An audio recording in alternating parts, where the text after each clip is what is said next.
Hello. हाँ चाची, कैसे हो आप लोग?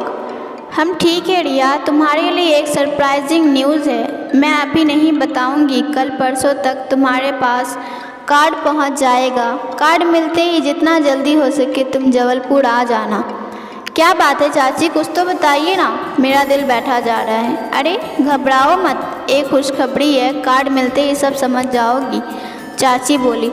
ओके बाय कहकर चाची ने फ़ोन रख दिया। 2 दिन बाद ही जब रिया ऑफिस से घर पहुंची थी कि सासू माँ ने एक वेडिंग कार्ड हाथों में दिया। देखो तो किसकी शादी का कार्ड है। अब इन बूढ़ी आंखों से नज़र आना बिल्कुल बंद हो गया है, सासू माँ बोली। रिया ने कार्ड खोलकर देखा तो आंखें खुली की खुली रह गई। प्रिया की शादी? प्रिया की? ओह माय गॉड, किसकी शादी है रिया? ये प्रिया कौन है? सासू माँ ने पूछा। मन ही मन रिया ने सोचा कि इनको ऐसी बातें बताना मतलब दुनिया की परंपराओं, आस्थाओं और पुरातन पंथी मानसिकताओं की तर्जें रोज़ सुबह शाम सुननी पड़ेगी। बेहतर है कोई भी बात बनाकर फुर्सत हो जाए। माँ जी, आप उनको नहीं जानती, बरसों पहले मेरे मायके के पड़ोस में रहा करते थे, उनकी बिटिया की शादी का कार्ड है, रिया बोली। तो इसमें इतना हैरान होने वाली कौन सी बात है? हर माँ बाप अपनी बेटी की शादी करते हैं, सासू माँ बोली। रिया बोली, अरे नहीं माँ जी, हैरानी वाली कोई बात नहीं है, पुरानी जान पहचान है हमारी। प्रिया इतनी बड़ी हो गई कि इसकी शादी की बात चल पड़ी, पता ही नहीं चला समय कैसे निकल गया। रिया, लड़कियां तो होती ही है पराया धन, कब तक माँ बाप के घर बिठा के रखेंगे? कुछ ऊंच नीच हो गए तो उससे पहले अपने घर जाकर गृहस्थी संभाले, वही अच्छा है। रिया ने सासू माँ से आगे बहस करना मुनासिब नहीं समझा और पर्स उठाकर अपने कमरे की ओर जाते हुए बोली, ठीक कहती है माँ जी आप, चलो मैं चेंज करके अभी आती हूँ। अपने कमरे में जाकर बिस्तर पर लेट कर रिया इनविटेशन कार्ड को ध्यान से पढ़ने लगी। प्रिया वेट्स अंजिक के, जबलपुर का ही रहने वाला है अंजिक के। चलो अच्छा है, एक ही शहर में रहेगा। प्रिया कम से कम जब मन हो तब चाचा चाची उससे मिलने जा सकते हैं। सच कितना प्यार करते हैं वो प्रिया को, और प्रिया भी कहाँ रह पाती है चाचा चाची के बिना एक दिन भी। पर क्या कर सकते हैं, अपने जीते जी प्रिया को एक अच्छे जिम्मेदार हाथों में सौंपना ही तो चाचा चाची का सपना था। ओह माय गॉड, शादी तो 10 दिन बाद ही है, इतनी सारी तैयारियां फटाफट निपटानी होंगी। सबसे पहले तो सुमित को कहकर जबलपुर के लिए रिजर्वेशन कराना होगा, बैग पैक करना होगा। हालांकि शादी और रिसेप्शन एक ही दिन है, यानी सुबह ही सारे कार्यक्रम निपट जाएंगे और शादी भी गायत्री मंदिर में ही है, यानी कम ही लोगों को बुलाया होगा। चलो जबलपुर जाकर सब पता चल जाएगा। रिया मन ही मन बातें करती चली जा रही थी। रिया ने फटाफट खाना बनाकर तैयार किया ही था कि सुमित ऑफिस से आ गया। वो चेंज करने बेडरूम में आया तो पीछे पीछे रिया आई और धीरे से बोली, सुमित, जबलपुर में प्रिया की शादी है। कौन प्रिया? अरे मैंने आपको नहीं बताया था कि आप हमारे मायके के पड़ोस में चाचा चाची हमारे पड़ोस में रहा करते थे, उनकी ही बेटी की। ओहो, ये तो बड़ा ही अच्छा हुआ, चाचा चाची ने तो बहुत ही अच्छा काम किया है प्रिया की शादी का फैसला करके। हाँ सुमित, पर माँ जी को पुरानी कहानी बिल्कुल मत बताना। वैसे मैंने उन्हें बताया ही दिया है कि मेरे पड़ोस में चाचा चाची रहा करते थे, उनकी बेटी की शादी है। जिस भी तारीख का रिजर्वेशन मिल रहा हो प्लीज़ करवा लेना जल्दी। तुम मेरे साथ चलोगे ना? मैं तुम्हारे साथ नहीं चल सकूँगा रिया, मेरे ऑफिस में ऑडिट है, ऑडिट निपटते ही मैं तुम्हें जबलपुर पहुँच जाऊँगा। कल परसों जब भी अवेलेबल होगा मैं तुम्हारा रिजर्वेशन करा देता हूँ, सुमित बोला। चलो फ्रेश होकर पहले खाना खा लो, रिया बोली। रिया ने खाना सर्व किया। वाह, क्या गर्मा गर्म कोफ्ते बनाए हैं रिया, मज़ा आ गया खाकर। बस थोड़ा तेल कम डालती ना तो और भी अच्छी लगती सब्जी। वैसे मैं ये नहीं कह रहा कि ठीक नहीं बनी है, सुमित बोला। कोई बात नहीं सुमित, मेरे जाने के बाद फिर 6-8 दिन बबली के हाथों के खाने का मज़ा लेना। वो रोज़ तुमको तुम्हारी पसंद की लजीज डिशेस बना के खिलाएगी, वो भी बिना तेल के। अरे बबली काहे को बनाएगी, मैं खिलाऊंगी ना अपने बेटे को अच्छी अच्छी चीज़ें बनाकर, माँ जी बोली। सुमित को रिया को छेड़ने में मज़ा आ जाया करता। ये बात रिया बहुत अच्छे से जानती थी, इसलिए वो भी बुरा नहीं मानती थी। सुमित ने रिया का जबलपुर जाने का रिजर्वेशन करा दिया। रिया ने अगले ही दिन ऑफिस में 10 दिन की छुट्टी की अर्जी लगा दी। रिया के जाने का समय आ गया। सुमित उसे ट्रेन में बिठाया। ट्रेन चल पड़ी। रिया के मन में बरसों पुरानी यादें गहराती चली गई। इस पर शुभ समय वह उन यादों को बिल्कुल भी ताज़ा नहीं करना चाहती थी। वह तो अपने चाचा चाची के इस निर्णय पर गर्व महसूस कर रही थी। सोचते सोचते उसे नींद आ गई। सुबह 5 बजे ट्रेन जबलपुर पहुंची। चाचा उसे स्टेशन पर लेने आए थे। उन दोनों के संवाद भी आवश्यक नहीं थे। शायद आंखों ही आंखों में एक दूसरे के दिल की बात समझते हुए दोनों की आंखें भर आई थी, पर दोनों ने ही अपनी भावनाओं पर कंट्रोल कर लिया। कैसे हैं चाचा? कहकर प्रिया ने चाचा के पैर छुए। ठीक हूँ बेटी, ला सूटकेस मुझे दे। नहीं चाचा, ये एकदम हल्का है, मैं ही पकड़ लूँगी। दोनों घर पहुँचे। उन्हें देखते ही चाचा की बेटी यशी दौड़ते हुए बाहर आई और रिया का बैग उठाते हुए कहा, दीदी कैसी हो? हम सब आपका बेसब्री से इंतज़ार कर रहे थे। अंदर चाची और प्रिया ने रिया को देखते ही गले से लगा लिया। इधर उधर की बातें करते हुए सबने मिलकर गर्मा गर्म बड़ा पाव और चाय का आनंद लिया। फिर चाची बोली, रिया तुम और यशी प्रिया के लिए मेकअप का सामान और साड़ियों की मैचिंग की एक्सेसरीज खरीद लाना। फिर कल परसों प्रिया को पार्लर भी ले जाना। नहीं माँ, मुझे नहीं कराना ये सब। आपको तो पता है ना, मुझे ये सब कराने का बिल्कुल मन नहीं है, प्रिया बोली। अरे नहीं नहीं, क्या लगा रखा है? मैं चलूँगी तुम्हारे साथ पार्लर। यदि जाने का मन नहीं है तो घर पर ही बुला सकते हैं ब्यूटिशियन को, रिया बोली। जैसा ठीक समझो, तुम तीनों मिलकर डिसाइड कर लेना। रिया तुमको ही प्रिया के सारे काम संभालने हैं बेटा, चाची बोली। जी चाची, आप चिंता मत कीजिए, मैं और यसी सब संभाल लेंगे। नाश्ता करके थोड़ा आराम करने के बाद रिया बोली, चाची आप मुझे प्रिया की साड़ियों के मैचिंग की ब्लाउज दे दीजिए। मैं और यशी बाजार जाकर मैचिंग चूड़ियाँ, बिंदी वगैरह ले आएंगे। चाची और प्रिया उसकी साड़ियाँ लेने चले गए। रिया पूरे घर में घूम घूम कर कुछ खोजने की कोशिश कर रही थी।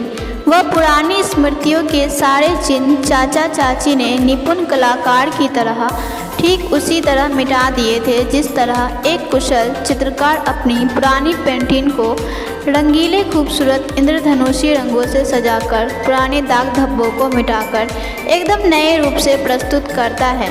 आश्चर्य की बात थी कि इतने कम समय में पूरे घर का इंटीरियर ही बदल गया। शायद समय के साथ खुद को ढाल लेने में ही समझदारी है। सच भी है, पुरानी और मन को टीस से भर देने वाली यादों को जितनी जल्दी हो सके भुलाकर भविष्य का स्वागत करने के लिए खुद को तैयार करना ही जीवन है। रिया, रिया बेटी कहाँ खोई हो? कब से आवाज़ लगा रही हूँ। ये लो बेटा, सारे ब्लाउज रख दिए हैं बैग में, तुमको और कुछ याद आए तो ले आना, कहकर चाची जल्दी से दरवाजे की ओर मुड़ गई। शायद दोनों की नज़रें मिलती तो दिल के पुराने जख्म हरे हो जाते। प्रिया और यशी की मौजूदगी में चाची और रिया दोनों ही माहौल को गमगीन नहीं करना चाहते थे, इसलिए रिया ने भी चाची को नहीं रोका। यशी तैयार होकर आई और बोली, चलिए रिया दी, चले बाजार हम दोनों।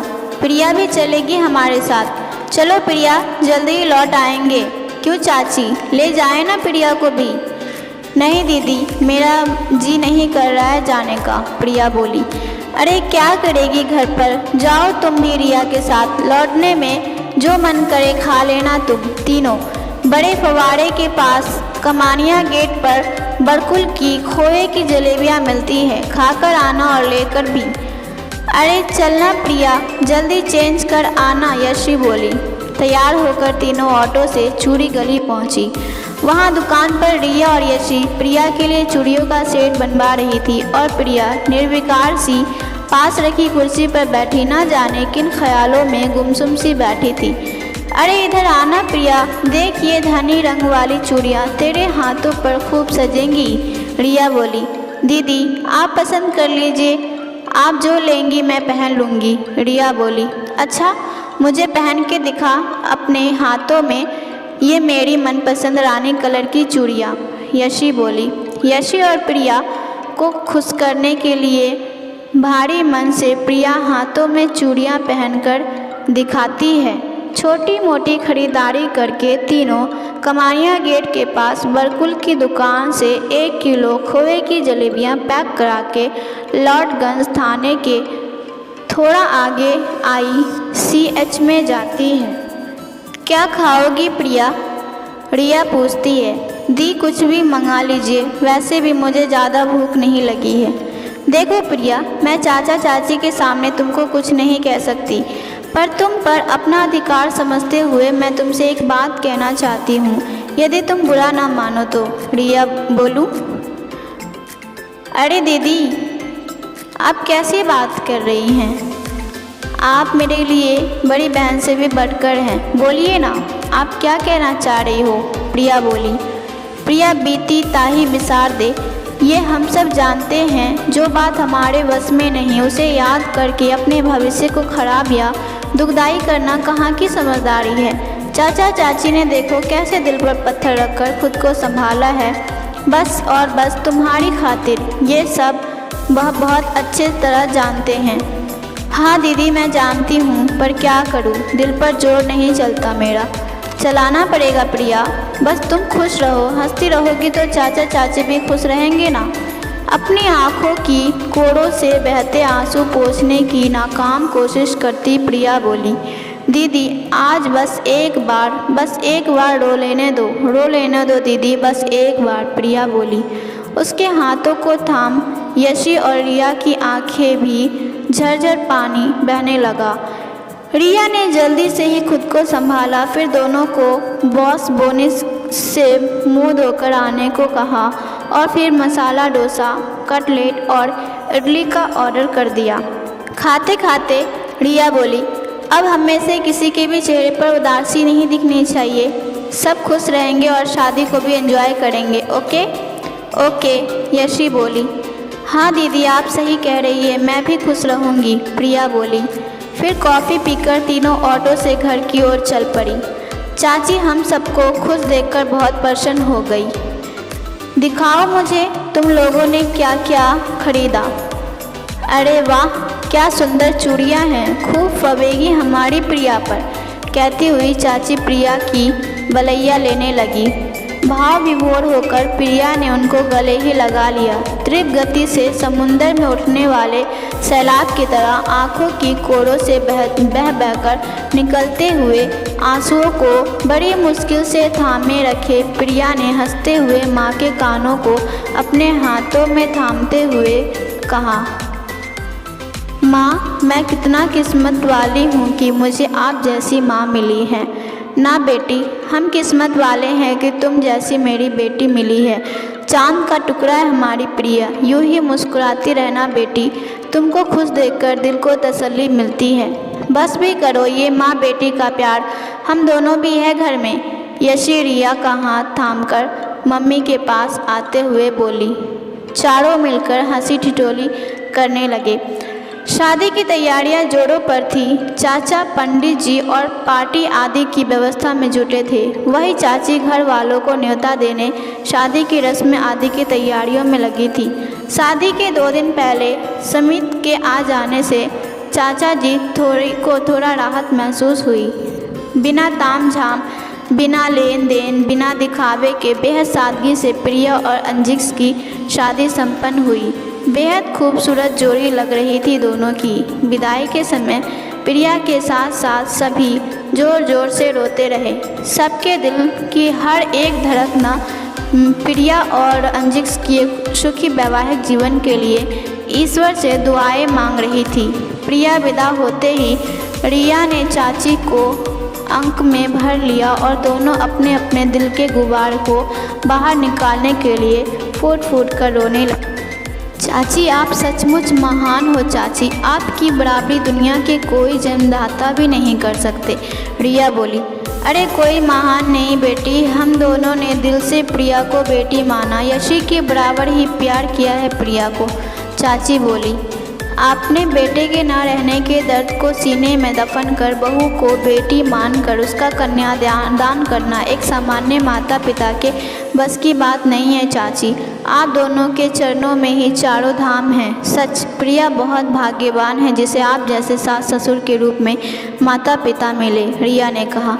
हमारा बेटा नहीं रहा, इसमें प्रिया का क्या दोष? फिर हमारी ज़िंदगी का क्या भरोसा? आज है कल नहीं। यशी का शादी की भी बात चल रही है। आज नहीं तो कल वह अपने घर चली जाएगी। यशी से भी ज़्यादा जिम्मेदारी प्रिया की थी हमारे कंधे पर। फिर 26 साल के वयस में वैधव्य सहन करना उसके लिए कोई साधारण बात नहीं थी। हमने बहुत सोच समझकर फैसला लिया और अंजिक्स जैसा अच्छा लड़का हमने उसके लिए जीवन साथी के रूप में चुना। उसका कन्यादान कर दिया। हालांकि प्रिया को रजामंद करना बहुत कठिन था। जैसे तैसे वह मानी। बस ईश्वर से यही प्रार्थना है कि प्रिया और अंजिक्स की जीवन खुशियों से भरा रहे। दिल में उमड़ते घुमड़ते सैलाब को थाम कर चाची बोली। चाची, हम सबकी दुआएं प्रिया और अंजिक्स के साथ है। चाचा चाची, आपने समाज में आज एक नई पहल शुरू की है। क्या किसी ने सोचा भी नहीं होगा कि अपनी बहू का कन्यादान भी कर सकता है। एक अनोखा कन्यादान, आजीवन अंधकार में और विधवा जैसे अभिशप्त जीवन से मुक्ति दिलाने का नया आगाज। बहू को भी एक स्त्री या बेटी समझने, उसके हिस्से का जीने का अधिकार और प्यार प्रदान करने की नई पहल। काश हर बेटे के माता पिता अपनी बहू के प्रति ऐसा ही दृष्टिकोण बनाने की कोशिश करे। कब आएगा समाज में ऐसा बदलाव? कब जागेगी चेतना?